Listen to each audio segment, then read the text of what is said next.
المزين بكل زين جد الحسن والحسين جد الحسن والحسين مولانا ومولى الثقلين نبي الأنبياء عظيم الرجاء أمين جود الأداء شفيعنا يوم الجزاء كنت أعلم بين الدين والماء سيدنا وسندنا وحبيبنا وحبيب ربنا وطبيبنا وطبيب قلوبنا وطبيب إيماننا وطبيب جاننا ووكيلنا وكفيلنا ومليكنا وهدينا ومرشدنا ومولانا وملجانا وأولانا وأولانا وأولانا ونورنا ونور أولنا ونور آخرنا ونور ظاهرنا ونور باطننا ونور إيماننا ونور جاننا ونور ربنا محمد وعلى آله وأصحابه وأهل بيته وأولياء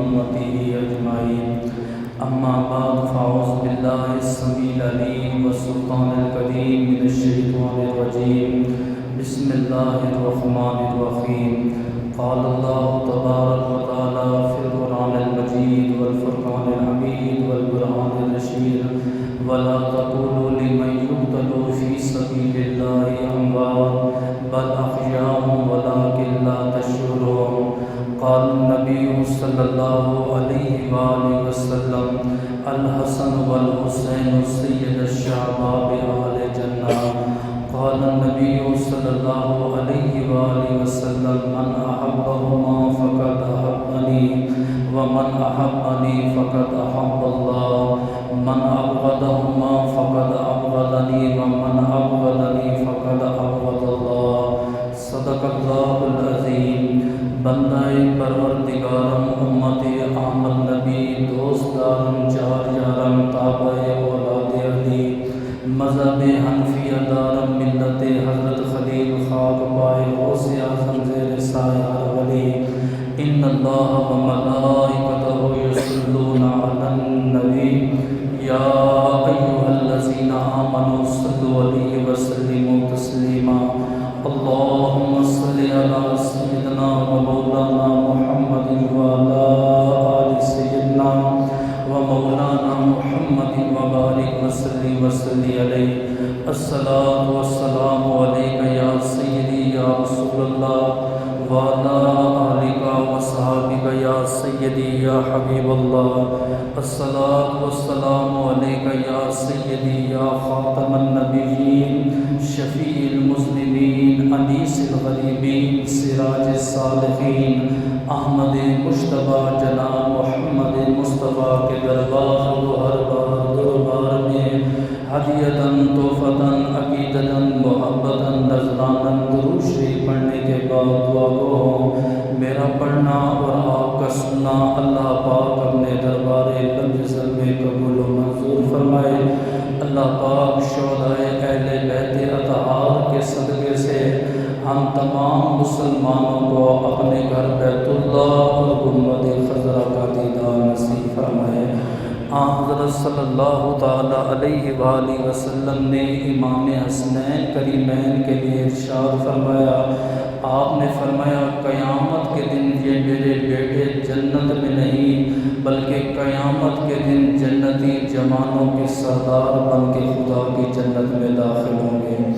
دوسری حدیث میں سرکار دو عالم نے ارشاد فرمایا، جس نے امام حسنین کریمین سے محبت کی گویا اس نے مجھ سے محبت کی، اور جس نے مجھ سے محبت کی گویا اس نے رب سے محبت کی، جس نے ان سے بغض رکھا اس نے مجھ سے بغض رکھا، اور جس نے مجھ سے بغض رکھا اس نے خدا سے بغض رکھا۔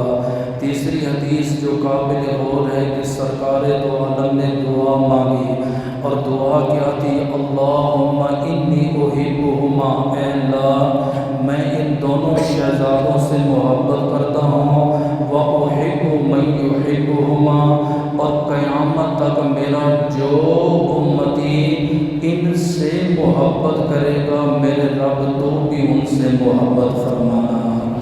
اللہ پاک اپنی عظیم الشان کتاب قرآن پاک فرقان حمید قرآن رشید میں شہداء کا ذکر فرما رہا ہے۔ ماہ مبارک ماہ محرم الحرام ہے۔ سرکار دو عالم نے ارشاد فرمایا میرا جو امتی 10 محرم الحرام کا دن پائے اور 10 محرم الحرام کے دن روزہ رکھے، اللہ پاک اسے سارا سال روزے رکھنے کا ثواب عطا فرماتا ہے۔ پھر سرکار دو عالم نے ارشاد فرمایا میرا جو امتی 10 محرم الحرام کا دن پائے اور کسی یتیم یا کسی مسکین کے سر پہ شفقت کا ہاتھ رکھے، اس کے ہاتھ کے نیچے جتنے بال آئیں گے اللہ پاک اتنے گناہ معاف فرمائے گا، اتنی اس امتی کو نیکیاں عطا فرمائے گا۔ تیسری حدیث میں سرکار دو عالم نے ارشاد فرمایا میرا جو امتی 9 محرم یا 10 محرم الحرام کا دن پائے اور 2 رکعت نوافل پڑھے، اللہ پاک 50 سال عبادت کرنے کا ثواب عطا فرماتا ہے۔ قرآن کریم کی میں نے جو آیت مقدسہ پڑھنے کا شرف حاصل کیا ہے، اس کا تعلق شہدائے احد کے ساتھ ہے۔ جب حضور علیہ السلام کے جانثار جلیل القدر صحابہ کرام شہید ہو گئے تو بعض لوگ کہہ رہے تھے کاش وہ شہید نہ ہوتے، وہ زندہ ہوتے، ہمارے ساتھ اپنے گھروں میں جاتے، ان کی بیویاں بیوہ نہ ہوتی، ان کے بچے یتیم نہ ہوتے۔ تو اللہ پاک نے قرآن کی آیت نازل فرمائی وَلَا تَقُولُوا لِمَن يُقْتَلُ فِي سَبِيلِ اللَّهِ أَمْوَاتٌ، اور انہیں مردہ نہ کہو جو اللہ کی راہ میں مارے گئے، بل احیاء، بلکہ وہ زندہ ہیں اور تمہیں ان کی زندگی کا شعور نہیں۔ آدم علیہ السلام سے لے کر میرے نبی کے خاندان تک آپ تمام شہداء کی زندگی پہ نظر ڈالیں، اگر دادا شہید ہے پوتا شہادت سے محروم ہے، پوتا شہید ہے دادا محروم ہے، بیٹا شہادت سے محروم ہے، باپ شہادت سے باپ کو شہادت ملی، اگر باپ کو شہادت ملی بیٹا شہادت سے محروم ہے۔ اس روح کائنات میں ایک گھرانہ مولا علی مرتضیٰ کا ہے، جہاں نانا بھی شہید ہے، بابا بھی شہید ہے، نواسہ بھی شہید ہے۔ علماء فرماتے ہیں یہ خاندان تو بہت اونچی ذات کا مالک ہے۔ حضور فرماتے ہیں میرا جو امتی میری آل سے سچی محبت کرے گا، اگر اس کی موت بستر پہ آئی قیامت کے دن اللہ اسے بھی شہداء کی صفوں میں کھڑا فرمائے گا۔ اب قرآن کی جو آیت ہے اس پہ آپ نے تھوڑا سا غور کرنا ہے۔ اللہ پاک فرماتا ہے وَلَا تَقُولُوا، اور نہ کہو، کیا نہ کہیں؟ اللہ فرماتا ہے نہ کہو انہیں مردہ جو اللہ کی راہ میں مارے جائیں۔ سائل اللہ کی بارگاہ میں عرض کرتا ہے اے میرے اللہ، میں نے اپنی آنکھوں سے دیکھا اسے تیر لگا، میں نے اپنی آنکھوں سے دیکھا اسے تلوار لگی، میں نے اپنی آنکھوں سے دیکھا خون نکلا، میں نے اس کی بیوی کو روتے ہوئے دیکھا، اس کے بچوں کو یتیم ہوتے ہوئے دیکھا، میں نے اپنے ان ناپاک ہاتھوں سے اسے خاک سپرد کیا۔ اللہ پاک فرماتا ہے سچا تو بھی ہے، سچا میں بھی ہوں، میں رب ہو کر کہتا ہوں وَلَا تَقُولُوا، پھر بھی مردہ نہ کہو۔ اے اللہ کیا وجہ ہے میں کیوں نہ مردہ کہوں جسے میں نے اپنے ہاتھوں سے زمین پہ دفن کیا؟ علماء نے مثال دے کے مسئلہ سمجھایا، وہ کہتے ہیں کوئی نیک بیٹا ہو، اس کے ماں باپ وصال فرما جائیں، آپ عیادت کے لیے ان کے گھر میں جائیں اور کہیں کہ تیرا باپ مردہ ہو چکا ہے، تیری ماں مردہ ہو چکی ہے، وہ اچانک کہے گا خبردار میرے والدین کو مردہ نہیں کہنا، میرے والدین کے لیے ادب کا لفظ استعمال کرو، یوں کہو میرے والدین کا وصال ہو گیا، میرے والدین اللہ کو پیارے ہو گئے، میرے والدین اللہ سے ملے۔ کیونکہ میں اپنے والدین سے محبت کرتا ہوں۔ تو اللہ پاک فرماتا ہے جیسے ایک نیک بیٹا اپنے والدین سے محبت کرتا ہے، ان کے لیے لفظ مردہ نہیں سن سکتا، اسی طرح میں رب حسین سے محبت کرتا ہوں، حسین کے لیے لفظ مردہ نہیں سن سکتا۔ اس لیے فرمایا ولا تقولوا، نہ کہو۔ ایک اور مثال دے دیتا ہوں تاکہ مسئلہ واضح ہو جائے۔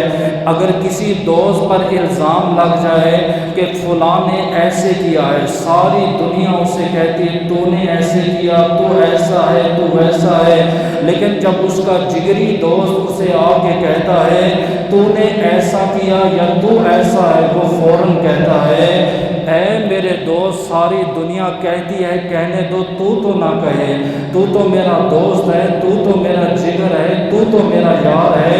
اسی طرح اللہ پاک فرماتا ہے چاہے یہودی کہیں، چاہے نصارہ کہیں، چاہے ہندو کہیں کہ حسین مردہ ہے، انہیں کہنے دو اے نبی کے غلاموں، تم تو حسین کو مردہ نہ کہو۔ آگے اللہ نے قرآن کی ایک اور آیت اس کے ساتھ جوڑ دیتا ہوں تاکہ مسئلہ واضح ہو جائے۔ پہلے اللہ نے ارشاد فرمایا اور نہ کہو انہیں مردہ جو اللہ کی راہ میں مارے جائیں۔ آگے فرماتا ہے وَلَا تَحْسَبَنَّ الَّذِينَ قُتِلُوا فِي سَبِيلِ اللَّهِ أَمْوَاتٌ، انہیں مردہ گمان بھی نہ کرو جو اللہ کی راہ میں مارے گئے۔ پہلے کہا مردہ نہیں کہنا، اگلی آیت میں اللہ پاک فرماتا ہے انہیں مردہ گمان بھی نہ کرو جو اللہ کی راہ میں مارے گئے۔ سائل پھر اللہ کی بارگاہ میں عرض کرتا ہے اے اللہ انہیں مردہ کیوں نہ کہیں؟ اللہ پاک فرماتا ہے بل احیاء، وہ زندہ ہیں۔ اب کیسے زندہ ہیں؟ احادیث کی جو سب سے پہلی کتاب ہے اس کا نام ہے موطا امام مالک، اور موطا امام مالک کے اندر ایک حدیث ہے کہ سرکار کے دو صحابی، ایک کا نام عمر بن جموح اور دوسرے کا نام عبداللہ بن عمر ہے، دونوں ایک ساتھ جنگ میں شہید ہوئے، لیکن جو عمر بن جموح تھے شہادت کے وقت ان کے سینے پر ایک ضرب لگی جس سے تازہ خون بہہ رہا تھا، انہوں نے اپنا دست مبارک زخم پہ رکھا اور انہیں اسی حال میں قبر میں دفنا دیا گیا۔ ٹھیک 46 سال بعد اس زمین پہ سیلاب آیا، حاکم نے یہ اعلان کیا کہ جس کے یہاں پہ مردہ تدفین ہے وہ اپنے مردوں کو یہاں سے نکال کے کسی اور جگہ منتقل کرے۔ صحابہ کہتے لوگوں ہمیں رب کعبہ کی قسم ہے جب ہم نے عمر بن جموح کی میت کو نکالا لم یتغیرا، نہ رنگ بدلا ہوا تھا، نہ شکل بگڑی ہوئی تھی، چہرہ بھی تر و تازہ تھا، پسینے کے آثار بھی تھے، اور کہتے ہیں مجھے پیدا کرنے والے پروردگار کی قسم ہے جب ہم نے ہاتھ ہٹایا جسم سے تازہ خون نکل رہا تھا۔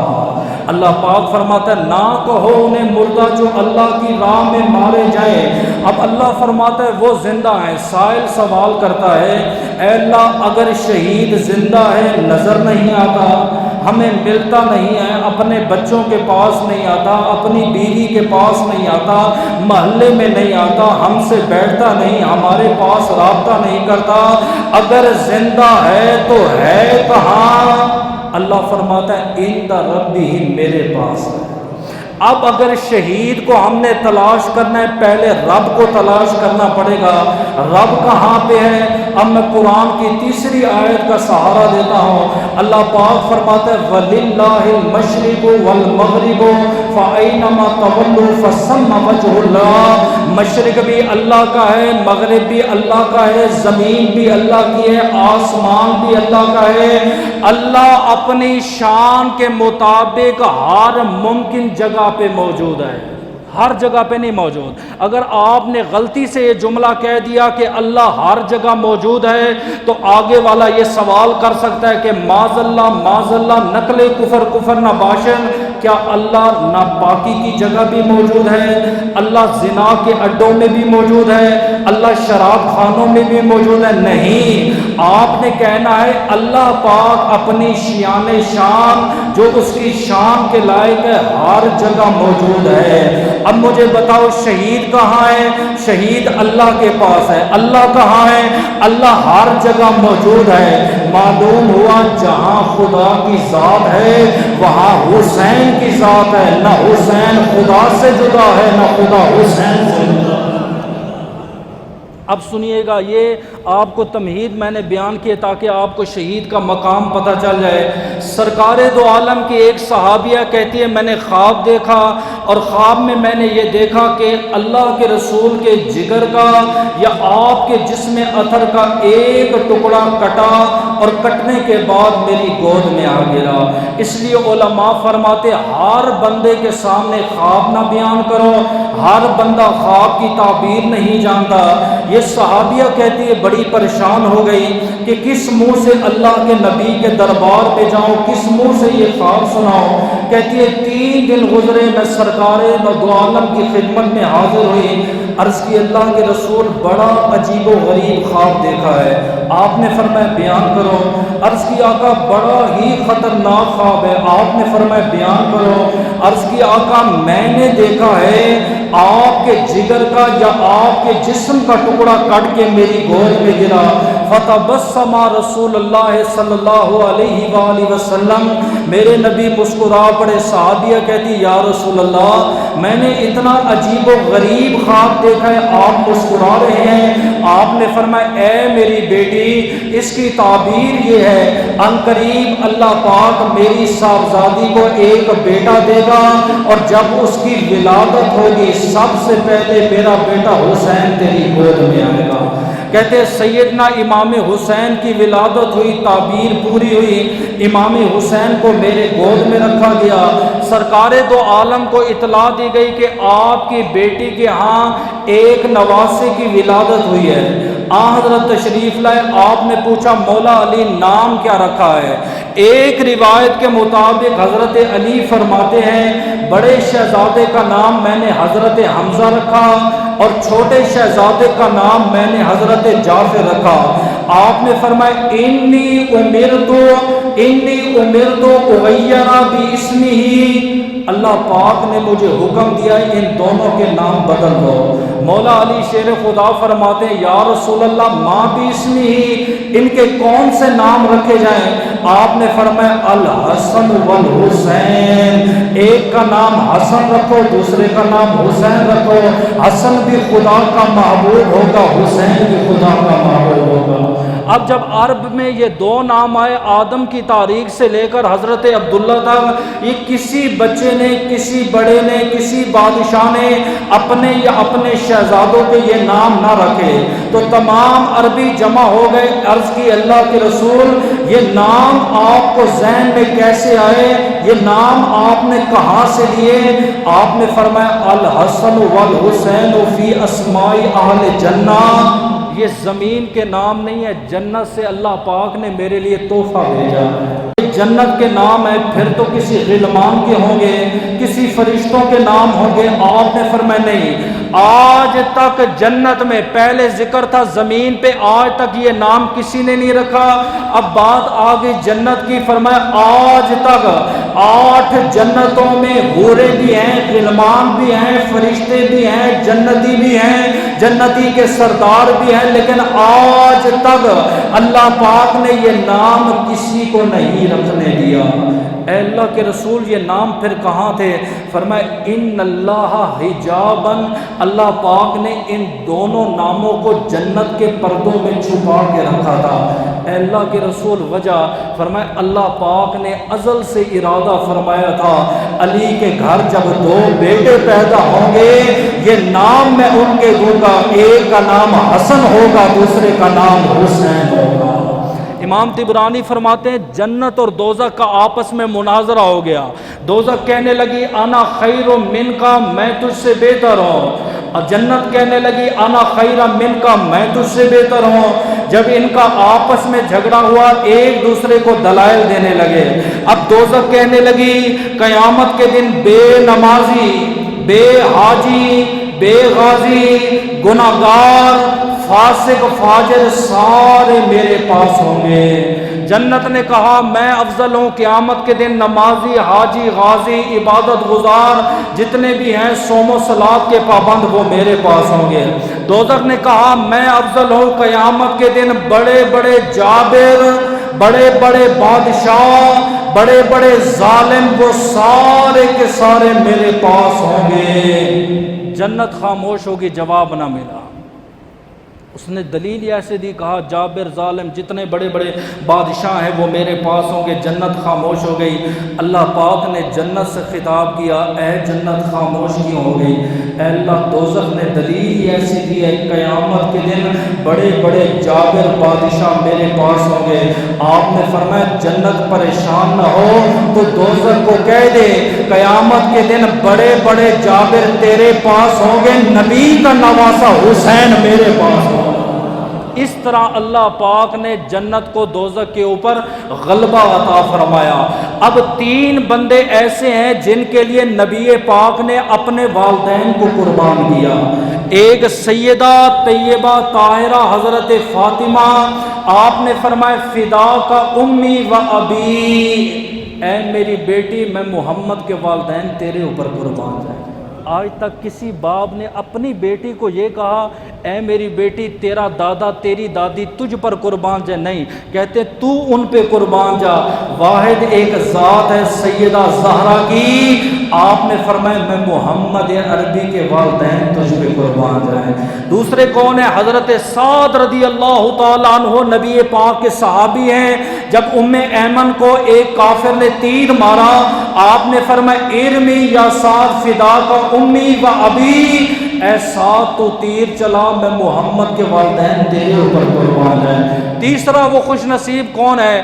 صحابی رسول فرماتے جمعے کی نماز اللہ کے رسول ادا فرما رہے تھے، امام حسنین کریمین آئے، آپ کے کندھوں کو پکڑنے لگے، کندھوں پہ سوار ہونے لگے۔ میں نے کہا دا پیچھے ہو جاؤ۔ اللہ کے رسول نے سلام پھیرا، آپ نے فرمایا خبردار آج کے بعد میرے نواسوں کو مت روکنا، انت فدا کا و امی و ابی، میں محمد کے والدین حسنین کریمین پہ قربان جائیں۔ اب سمجھیے گا شہادت کی وجہ تسمیہ کوئی کیا کہتا ہے، کوئی کیا کہتا ہے۔ میں آپ کے سامنے چاروں قول رکھ دیتا ہوں، اپنا عقیدہ بھی رکھ دیتا ہوں۔ بعض نے کہا یہ کرسی کی جنگ تھی، 2 شہزادے ایک کرسی حاصل کرنے کے لیے لڑے اور شہید ہو گئے، بس اتنا بڑا مسئلہ نہیں ہے، معاذ اللہ اس کو ختم کرو۔ بعض نے کہا یہ خلافت کی جنگ تھی، 2 شہزادے لڑ پڑے، اتنی بڑی بات نہیں، اس کو ختم کرو۔ بعض نے کہا وہ بھی صحابی کا بیٹا، یہ بھی صحابی کا بیٹا، کوئی اتنی بڑی بات نہیں ہے۔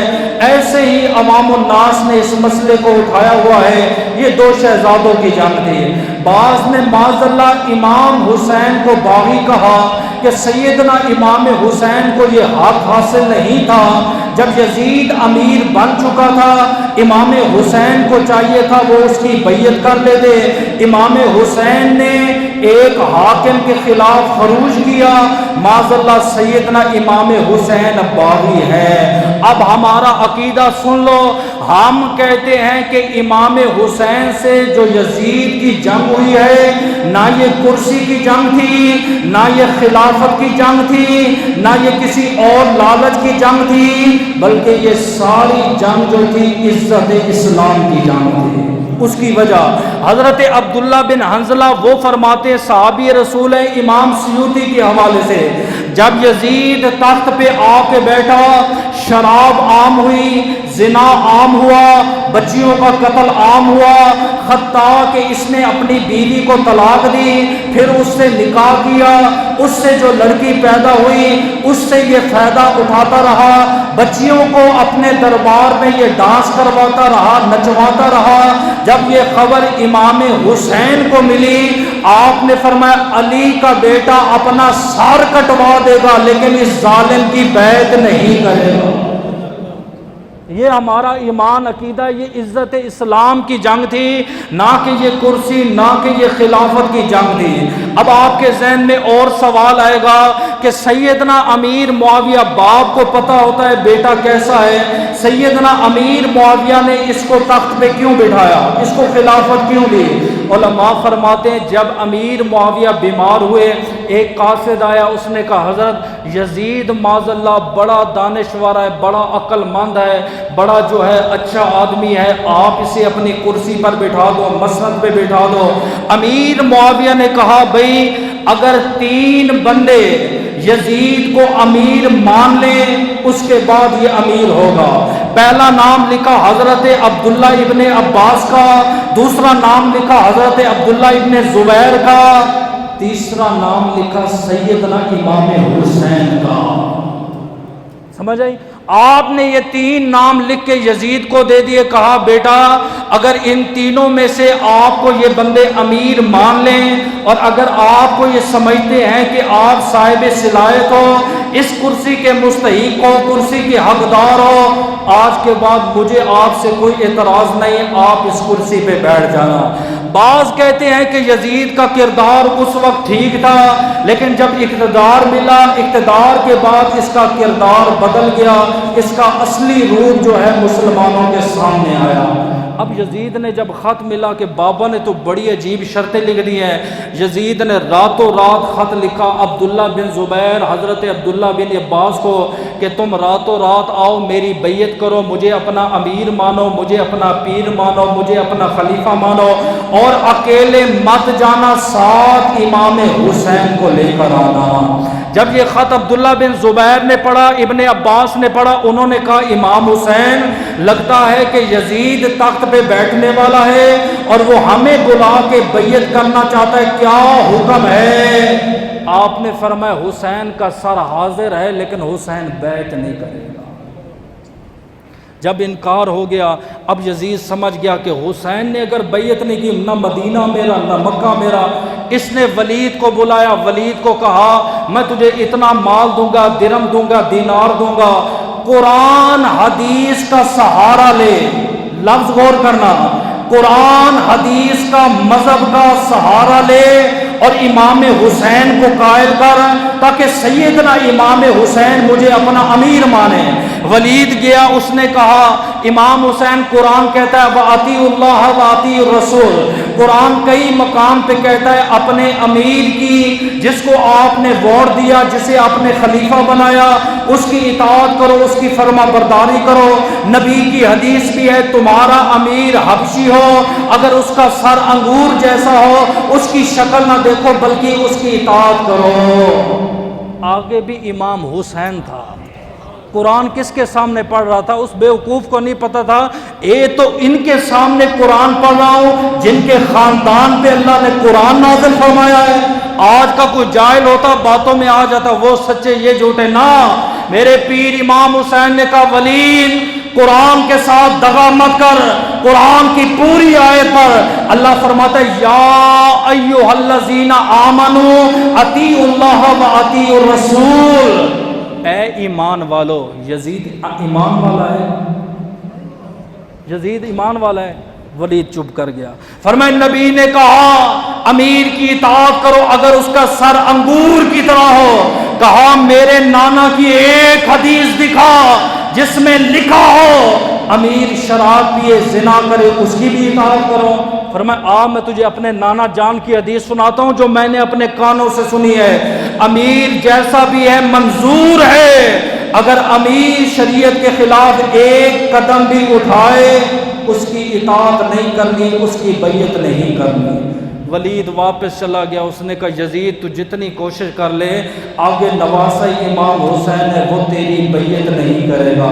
یزید نے پھر پیغام دے کر بھیجا، اسے کہا جاؤ حسین کو کہو یا تو جنگ کرے یا تو میرے ساتھ بیعت کرے۔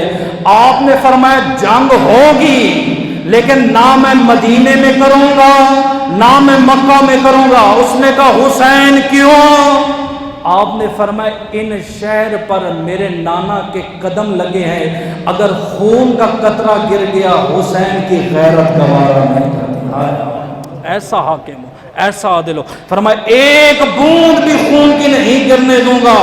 آپ نے قافلہ لیا، قافلہ لے کر آپ مکہ میں گئے، جملے قابل غور ہیں، آپ طرح طرح کی باتیں سنتے رہتے ہو، میرے 3 دن کی محنت ہے، اسے ضائع نہ کرنا، ایک ایک لفظ پہ توجہ کرنا۔ جب آپ مکہ میں پہنچے 40,000 کوفیوں نے خط لکھے۔ اس نے کہا امام حسین ہم مولا علی شیر خدا کے دیوانے ہیں، ان کے پیچھے نمازیں پڑھی ہیں، مولا علی شیر خدا کے چاہنے والے ہیں، آپ ہمارے پاس کوفہ آؤ، ہم یزید کے دربار میں جائیں گے، یا تو وہ ہم سے صلح کرے یا تو وہ آپ سے بیعت نہیں لے گا۔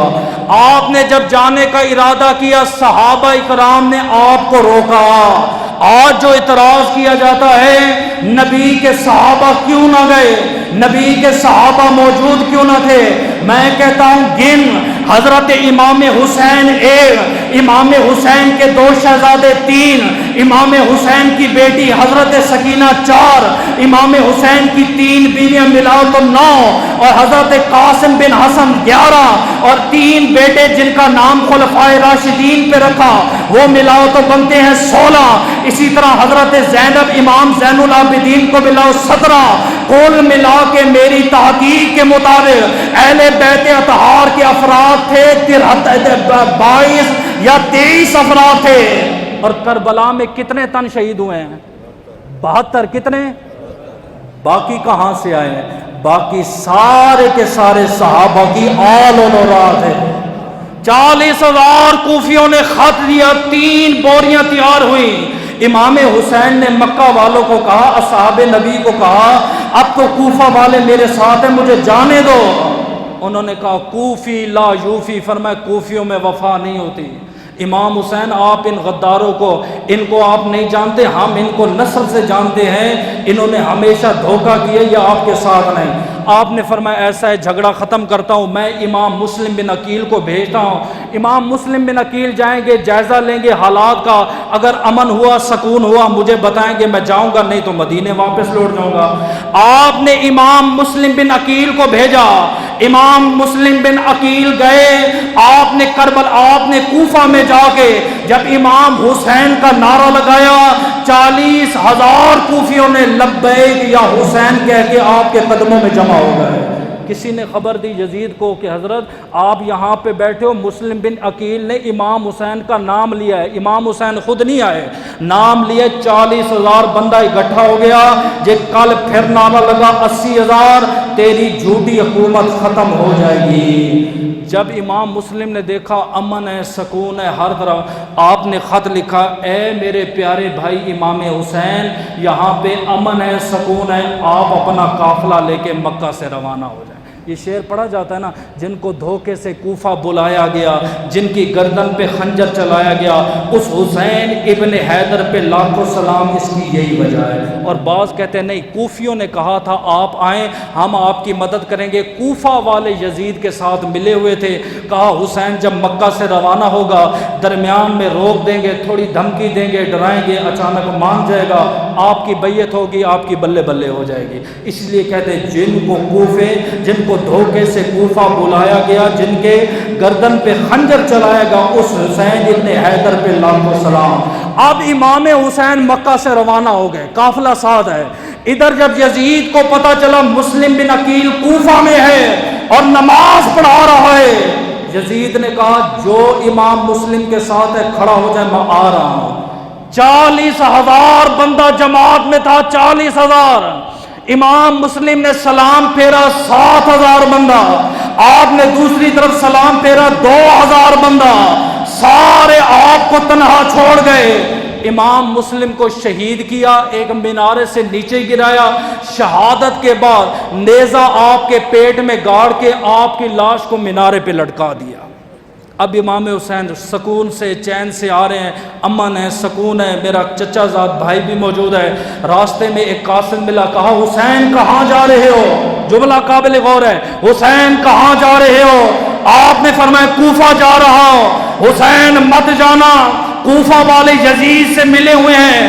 آپ نے فرمایا وہاں امن ہے سکون ہے، کہا نہیں، آپ کو غلط خبر ملی ہے، میں نے اپنی گناہ گار آنکھوں سے دیکھا ہے، امام مسلم کی لاش لٹکی ہوئی تھی۔ میرے حسین مسکرائے، پھر چلنے لگے، کہا حسین آپ کو سمجھ نہیں آیا، میں نے اپنی آنکھوں سے دیکھا امام مسلم کی لاش لٹکی ہوئی ہے۔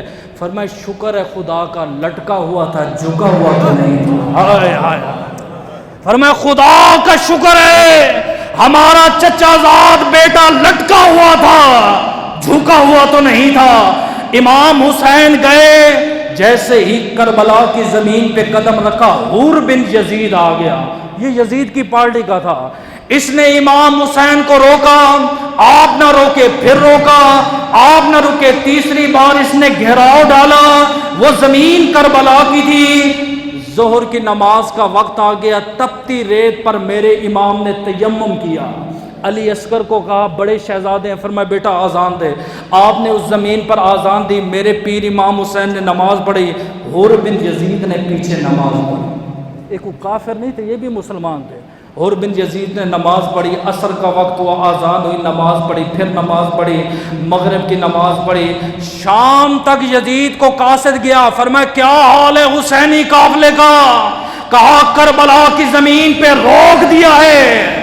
لیکن حور بن یزید میں تھوڑی نرمی ہے، وہ تھوڑی سختی کرے یہ فوراً ہمارے سامنے گھٹنے ٹیک دے گا، اسے کو ذرا سی سختی کرے، تھوڑا سا نوٹس لیں۔ آپ نے ابن زیال اور شمر کو 22,000 کا لشکر دے کر بھیجا، فرمایا تم جاؤ اور امام حسین پہ سختی کرو۔ شمر نے کہا، ابن زیاد نے کہا یزید کیا ملے گا؟ فرمایا تمہیں رے کی حکومت دوں گا۔ جیسے ہمارے ہاں مری ہے، اسلام آباد ہے، خوبصورت شہر ہے، ہر بندہ چاہتا ہے یار یہاں ایک چھوٹا سا گھر ہو، گھر نہ ہو چلو سیر کا موقع مل جائے۔ کہا رے کی حکومت دوں گا، شرط یہ ہے حسین کا سر میرے قدموں پر ہو۔ حضرت یہ حکومتیں بڑی ہیں، لیکن میں اگر اس تفصیل پہ جاؤں شہادت میری رہ جائے گی۔ میں اپنے موضوع کی طرف جاتا ہوں۔ کہتے ہیں شمر اور ابن زیاد 22,000 کا لشکر لے کر آئے، امام حسین کا گھیراؤ کیا۔ 7 محرم الحرام کا دن تھا۔ اس نے کہا حور بن یزید اس حسین کا پانی بند کر دو، 7 نہر فرات ہے، اس کا جو ہے آپ پانی بند کر دو۔ حور بن یزید نے کہا نہیں، پانی نہیں بند کرتا۔ کہا اسے خنجر مارو، کہا خنجر بھی نہیں ماروں گا۔ کہا تلوار مارو، کہا تلوار بھی نہیں ماروں گا۔ کہا حور بن یزید تجھے کیا ہوا ہے؟ وہاں تو بڑے جوش سے نکلا تھا کہ میں حسین کا سر لے کر آؤں گا، اور یہاں آ کے تو حسین سے وفا کر رہا ہے، وجہ کیا ہے؟ فرمایا 3 نمازیں حسین کے پیچھے پڑھی ہیں، میرا امام ہے۔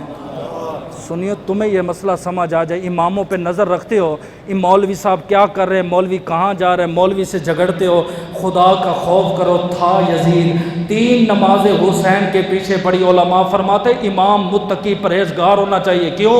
فرمایا جس کے پیچھے تم نمازیں پڑھتے ہو اس کا اثر تم پر آئے گا، اس پر نظر نہ رکھو۔ 3 نمازیں پڑھی ہیں۔ آگے جب حور دوسری طرف جانے لگا، شمر کہنے لگا حور سن، ہم تجھے رے کی حکومت دیں گے، واپس آ جا۔ کہا نہیں۔ کہا ہم تجھے چاندی اور سونا دیں گے، واپس آ جا۔ کہا نہیں۔ فرمایا ادھر رے کی حکومت ہے، ارے ادھر مٹی کے سوا کیا ہے؟ فرمایا او لانتی شمر سن، یہ تو رے کی حکومت ہے، قیامت کے دن جنت میں حکومت حسین کی ہوگی۔ میں اس حکومت کو دیکھ رہا ہوں، میں اس کو نہیں۔ میں آج بھی کہتا ہوں، میں درس میں اتنی بات میرے لیے کافی ہے، دنیا کو مت دیکھو، آخرت کے لیے کچھ سوچ لیا کرو۔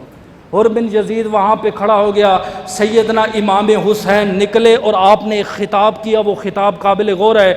آپ نے فرمایا سن لو یزیدیوں، تم نے مجھے گھیراؤ میں لیا ہے، کیا تم نے قرآن نہیں پڑھا؟ انما یرید اللہ لیذھب عنکم الرجس، کیا تم نے قرآن نہیں پڑھا؟ قل لا اسألکم علیہ اجرا الا المودۃ فی القربى، کیا تم نے قرآن نہیں پڑھا؟ انا اعطیناک الکوثر فصل لربک وانحر، کیا تم نے قرآن کو نہیں سمجھا؟ کیا تم نے حدیث نہیں پڑھی؟ الحسن والحسین سید الشباب اہل جنہ، کیا تم نے یہ حدیث نہیں پڑھی؟ من احبہما فقد احبنی ومن احبنی فقد احب اللہ۔ اس نے کہا حسین اپنے آپ کو بچانے کے لیے قرآن پڑھتا ہے؟ آپ نے فرمایا مجھے اللہ کی عزت کی قسم، اپنے نانا کی امامہ کی قسم ہے، اپنے آپ کو نہیں تمہیں بچانے کے لیے قرآن پڑھا۔ انہوں نے کہا کیسے؟ فرمایا تم کیا سمجھتے ہو نواسے کو قتل کر کے جنت میں جاؤ گے؟ ارے جنت تو دور کی بات، جنت کی خوشبو بھی نہ سونگھ پاؤ گے۔ 7 محرم تھا، حضرت پانی بند کر دیا گیا۔ 6 ماہ کا علی اصغر بھی ہے کہ اندر یہ لوگ موجود ہیں۔ اب اس پانی کو لے کر 2 گروہ ہیں۔ ایک گروہ کہتا ہے امام حسین نے علی اصغر کا واسطہ دیا، 1 بوند قطرے کا دے دو۔ انہوں نے کہا نہیں دے دے۔ ہائے ہائے حسین، حسین کو پانی نہیں ملا۔ دوسرا گروہ وہ ہے وہ کہتے ہیں تم کہتے ہو ولیوں کو اختیار ہے، حسین کو اختیار ہے، اگر حسین کو اختیار ہوتا دریائے فرات کا پانی ان کے پاس نہ آ جاتا۔ میں کہتا ہوں تو بھی جھوٹا ہے جو کہتا ہے کہ حسین نے یزید سے مانگا، اور تو بھی جھوٹا ہے جو کہتا ہے حسین کو اختیار نہ تھا۔ آج سنیوں کا عقیدہ سن، میرا یہ ایمان عقیدہ ہے، حضرت عمر بن خطاب نے دریائے نیل کو خط لکھا، دریائے نیل جاری ہو گیا۔ حضرت عثمان 40 دن پیاسے رہے، ہر رات نبی آب کوثر کا جام پلاتے تھے۔ نبی کے صحابی حضرت عمر بن قریظ کے بارے میں آتا ہے، نبی نے ایک مرتبہ لعاب اس کے منہ میں ڈالا، جہاں پہ تھوک پھینکتے وہاں پانی کا چشمہ جاری ہو جاتا۔ ارے لعنتی، کون کہتا ہے کہ حسین نے یزید سے مانگا ہے؟ کون کہتا ہے کہ امام حسین نے ہاتھ پھیلائے تھے؟ ہم کہتے یزید تو درکنار کی بات رہی، میرے حسین نے خدا سے بھی نہیں مانگا۔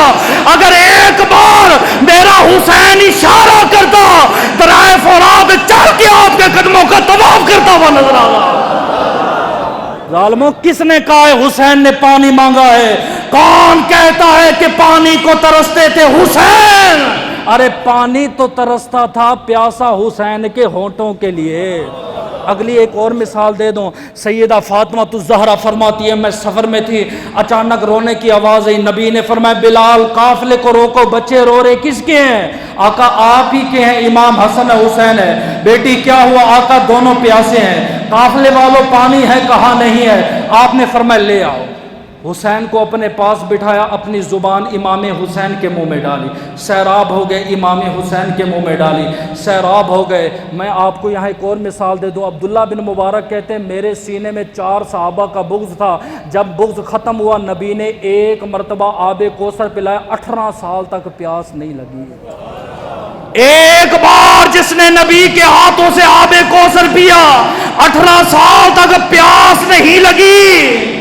جس حسن حسین کو میرے نبی نے اپنا لعاب پلایا، وہ پیاسے ہو سکتے ہیں؟ یہ ہے ہم سنیوں کا عقیدہ، آپ نے پانی نہ مانگا۔ 7 محرم 8 محرم کی رات آئی، نمازیں جاری ہیں، حضرت ذکر بھی جاری ہے، دعا بھی جاری ہے۔ میرے پیر امام حسین نے 3 بددعائیں دی تھے، اللہ کرے آپ کو سمجھ آ جائے، جس کو سمجھ آ گئی وہ یقیناً مجھے امید ہے مجھے دعا ضرور دے گا۔ میرے پیر امام حسین نے کہا یزیدیوں تم نے مجھے مسجد سے نکالا، اللہ پاک قیامت تک تمہیں مسجد سے دور رکھے۔ تم نے مجھے نماز سے روکا، اللہ قیامت تک تمہیں نماز سے دور رکھے۔ ظہرین مغربین۔ تیسری بددعا بڑی قابل غور ہے، خدا جانتا ہے میں نے جب پڑھا پاؤں تلے زمین ہی نکل گئی۔ میرا پیر امام حسین کہتا ہو یزیدیوں تم نے مجھے قرآن سے دور رکھا، اللہ قیامت تک تمہیں قرآن سے دور رکھے۔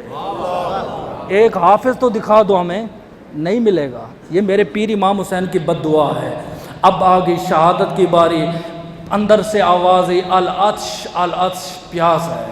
حضرت عباس نے دیکھا، عباس ابن علمدار ہیں، آپ نے دیکھا چھوٹا بچہ ہے پانی مانگ رہا ہے، یزید سے نہیں گھر والوں سے۔ سیدنا عباس مشکیزہ اٹھا کے نہر فرات پہ گئے، پانی کا مشکیزہ بھرا، واپس آنے لگے۔ یزیدیوں نے تیر مارے، ایک بازو شہید ہوا، دوسرے ہاتھ میں مشکیزہ پکڑا، پھر تیر لگا، یہ شہید ہوا۔ پھر آپ نے منہ پہ مشکیزہ پکڑا، تیر لگے، وہاں پہ شہید ہو گئے۔ سیدنا امام حسین گئے، اللہ کا شکر ادا کیا، لاش کو اٹھا کے خیمے میں لے آئے۔ اس کے بعد آپ نے فرمایا ابو بکر بن علی، مولا علی کا بیٹا ہے، عمر بن علی، عثمان بن علی، اللہ کا بلاوا آ گیا ہے، جاؤ۔ تینوں شہزادے گئے، لڑتے رہے، شہید ہو گئے، لاش اٹھا کے میرے امام حسین لے کر آئے۔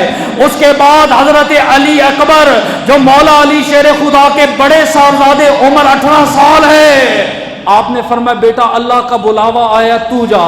حضرت علی اکبر گئے، پہلے وار میں 1000 یزیدیوں کو قتل فنار کیا، واپس خیمے میں لوٹے، فرمایا پھوپھی ان کی کیا مجال ہے حسینیوں سے ٹکر لے، علی کا پوتا میدان میں آ گیا ہے۔ میرے لفظ نہیں ہے، شمر نے کہا یہ کون ہے جو تلوار اٹھاتا ہے 1000 کا سر لے جاتا ہے؟ کہا یہ مولا علی شیر خدا کا پوتا ہے۔ کہا مولا کا پوتا ہے، اکیلے لڑ رہے ہوں؟ سارے مل کے وار کرو۔ 22,000 نے جب وار کیے، علی اکبر شہید ہوئے۔ سیدہ زینب کہتی ہے آپ کی عمر 56 سال تھی، ایک داڑھی کا بال بھی سفید نہ تھا، لیکن جوان بیٹے کی لاش اٹھا کے جب خیمے میں لائے ساری داڑھی سفید ہو۔ غم کی وجہ سے روئے نہیں، جو روتے تھے داڑھی سفید نہ ہوتی۔ آج بھی میں نے دیکھا ہے 14 اگست پہ ہمارے جوان ون ویلنگ کر رہے ہوتے مر جاتے ہیں۔ پچھلے دنوں ایک تصویر آئی، ایک بوڑھا باپ اپنے بیٹے کی قبر پہ بیٹھ کے رو رہا تھا، اٹیک آیا، باپ کی وصال ہو گیا۔ یہ جوان بیٹے کی موت انسان کی کمر توڑ دیتی ہے۔ یہ مسئلہ آپ کو کیسے میں سمجھاؤں؟ کاش وہ منظر میرے سامنے ہوتا، میں آپ کو دکھا سکتا۔ علی اکبر کی لاش اٹھا کے آپ لے کر آئے، آپ نے جانے کا ارادہ کیا، سنو جو کہتے ہیں حسین جھک گیا تھا منتیں کرتا رہا، نہیں۔ سیدہ زینب نے کہا بھائی حسین کہاں جا رہے ہو؟ فرمایا میری باری۔ کہا نہیں، ابھی میرے 2 شہزادے ہیں، اون اور محمد، یہ جائیں گے۔ اون اور محمد گئے، دونوں شہید ہو گئے۔ لاش اٹھا کے میرے امام حسین آئے اور کہا اے اللہ میں راضی ہوں، تو بھی حسین سے راضی ہو جا۔ 6 ماہ کا علی اصغر ہے، غور کرنا۔ آپ نے جب علی اصغر کو اٹھایا، خیمے سے باہر آئے، علی اصغر کے کلیجے پہ تیر لگا، خون کے فوارے میرے حسین کے چہرے پہ آئے۔ فرمایا اللہ تیری رضا پہ راضی۔ آج بچہ بیمار ہو جائے، مسلمان تیری نیندیں اڑ جاتی ہے، تیرا جینا حرام ہو جاتا ہے، اس حسین پہ قربان نہ جاؤ جس نے 6 ماہ کا بچہ شہید کروایا اور اللہ کی طرف دیکھ کے کہتا ہے اللہ تو راضی رہے میں بھی راضی ہوں۔ سیدنا امام حسین اب خود روانہ ہونے لگے، غور کیجئے گا۔ آپ نے نبی پاک کا امامہ پہنا، حضرت علی کی تلوار اٹھائی، حضرت امیر حمزہ کی زرہ پہنی، آپ نے اپنی بیوی ام لیلہ یا شہر بانو کو کہا وہ جو تنگ لباس ہے نا وہ مجھے دے دو اور اوپر کھلا لباس دے دو۔ غور کیجئے گا۔ کہا کیوں؟ کہا وہ یزیدی ہیں، قتل کریں گے، اگر میں ننگا ہو گیا پھر میرا جسم برہنہ ہو گیا تو اے مسلمانی گھر میں قمیض اتار کے گھوم رہے، تیری جوان بیٹی ہیں، تیری بھتیجی ہیں، محلے والی ہیں، ایمان والیوں کی بیٹیاں ہیں، تو ادھر ادھر جا رہا ہے، تجھے کو خدا کا خوف نہیں؟ یا تو حسین کہنا چھوڑ دے، جو حسین کہتا ہے بٹن باندھ رکھ۔ یہ سنت نہیں۔ حضرت عثمان نبی کے دربار میں آئے، آپ نے فرمایا عثمان وہ بندہ ہے جس سے خدا کے فرشتے بھی حیا کرتے ہیں۔ بزرگ تو ہمارے جب غسل کرتے تھے، غسل کے وقت بند استعمال کرتے تھے، ننگے غسل بھی نہیں کرتے تھے۔ وہ کہتے تھے باقی کوئی ہو نہ ہو فرشتے تو ساتھ ہیں، ہم خدا کے فرشتوں سے بھی شرم حیا کرتے ہیں۔ اب جب آپ نے تیاری کی، سیدہ سکینہ نے آپ کا ہاتھ پکڑ لیا۔ آج جو لوگ کہتے ہیں بیٹیاں زحمت ہیں، ہم کہتے ہیں ہاتھ بازو پہنا کے شادی حال میں تو نے بنا کے زحمت بنایا، اس کے ہاتھ میں ٹچ موبائل دے کر زحمت تو نے بنایا ہے۔ بیٹیاں زحمت نہیں، بیٹیاں رحمت ہوتی ہے۔ فرمایا بابا کہاں جا رہے ہو؟ فرمایا بیٹا ایسی دنیا میں جا رہا ہوں جہاں سے کوئی واپس نہیں آتا۔ فرمایا بابا خدا کے لیے آپ نے نہیں جانا؟ آپ نے دلاسا دیتے ہوئے کہا بیٹی واپس آ جاؤں گا۔ فرمایا بابا عباس گئے تھے واپس نہیں آئے، علی اصغر گئے تھے کہا تھا واپس آؤں گا واپس نہ آئے، آن محمد گئے واپس نہ آئے، اگر آپ واپس نہ آئے میں رات کو آپ کے بازو پہ سر رکھ کے سوتی ہو، میں آج کے بعد کیسے سوؤں گی؟ آپ نے فرمایا بیٹی آج کے بعد قانون بدل جائے گا، آج کے بعد تو اپنی ماں کے ساتھ سونا، آج کے بعد تیرا بابا حسین علی اصغر کے ساتھ سوئے گا، آج کے بعد تو یتیم ہو جائے گی، تجھے پوچھنے والا کوئی نہ ہوگا۔ سیدنا امام حسین جب کربلا کی زمین پہ نکلے، آپ نے ارادہ کیا میں اپنے گھوڑے کو پانی پلا لوں، جانور ہے، بعض نے اونٹ بھی لکھا ہے۔ جب گھوڑا فرات پہ لے کر گئے، آپ نے فرمایا انت عطشا و انا عطشا، تو بھی پیاسا ہے میں بھی پیاسا ہوں، لیکن یاد رکھ میں تجھ سے وعدہ کرتا ہوں اگر آج تو پیاسا رہا قیامت کے دن نانا سے کہوں گا آب کوثر کا جام تجھے پلاؤں گا۔ خدا گواہ ہے تم کہتے ہو حسین نے یزید سے پانی مانگا، ہم کہتے ہیں جس نہر پہ یزید کا پیرا تھا وہاں پہ حسین کا گھوڑا بھی پانی نہیں پیتا۔ تم تو دور کی بات رہی، امام حسین، سیدنا امام حسین آئے، پہلے وار میں 1500 یزیدیوں کو قتل فی النار، دوسرے وار میں، تیسرے وار میں سارے اکٹھے ہو گئے، 22,000 بندے، خیمہ لگا ہوا ہے۔ اس نے کہا امام حسین شہید نہیں ہو رہے، قابل غور جملہ ہے، جمعہ پڑھنے والوں تمہارے لیے، کہا حسین شہید نہیں ہو رہے، کہا پیچھے سے وار کرو، کہا وار کیا ہے، خطا گئے ہیں، جو پیچھے سے آئے سے شہید ہو گئے، کہا آگے سے وار کرو، کہا آگے سے جن نے وار کیا تھا گاجر مولیوں کی طرح کٹ گئے ہیں، کہا دائیں سے بائیں سے ہر طرح سے ہم نے حسین پر وار کیا ہے، سارے وار خطا گئے، کیا کروں؟